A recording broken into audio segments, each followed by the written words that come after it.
શરૂઆત કરીશું મોટા સમાચારથી, મહત્વપૂર્ણ સમાચારથી, બ્રેકિંગ ન્યૂઝથી। થાનગઢમાં ડુપ્લિકેટ 500ની નોટો સાથે એક વ્યક્તિ ઝડપાયો છે। ચેકિંગ દરમિયાન 97 નોટો મળી આવી। કુલ રકમ 48,500। બેંક ચેકમાં તમામ નોટો નકલી સાબિત।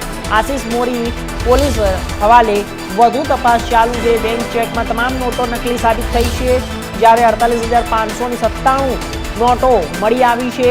જ્યારે ચેકિંગ દરમિયાન આ વસ્તુ બહાર આવી છે। આશિષ મોરી હવે પોલીસના હવાલે વધુ તપાસ હાથ ધરી છે। જે થાનગઢની અંદર એક વ્યક્તિ, એક યુવાન દ્વારા જ્યારે 97 નોટો નકલી મળી હોવાનું સામે આવ્યું છે।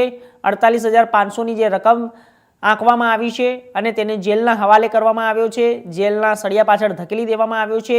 નકલી ચોરીના કૌભાંડમાં થાનગઢ પોલીસે એક મોટી સફળતા હાથ ધરી છે।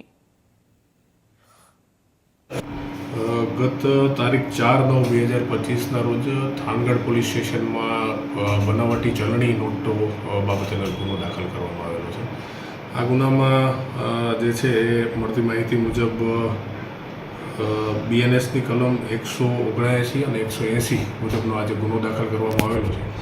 એમાં થાનગઢ પોલીસ સ્ટેશનના PI જે છે એમને એક ખાનગી બાતમી મળેલી હતી કે જે આશિષભાઈ રાજુભાઈ મોરી, જે પોતે અમરાપર કપૂરવાવ થાનગઢના રહેવાસી છે, એ પોતે કોઈ શંકાસ્પદ વસ્તુ જે છે એ પોતે લઈને જતા હોય અને જે છે એ થાનગઢથી પસાર થવાના હોય। આ બાતમીના આધારે તેઓએ આ વ્યક્તિ જે છે એને અટકાયત કરી અને એની જ્યારે ઝડપી કરવામાં આવી તો ઝડપી કરતાં એની પાસેથી શંકાસ્પદ ચલણી નોટો જે છે એ પ્રાપ્ત કરવામાં આવી અને ચલણી નોટોના વેરિફિકેશન માટે ત્યારબાદ તુરત જ એમણે જે સરકારી જે બેંક છે એ બેંકના અધિકારી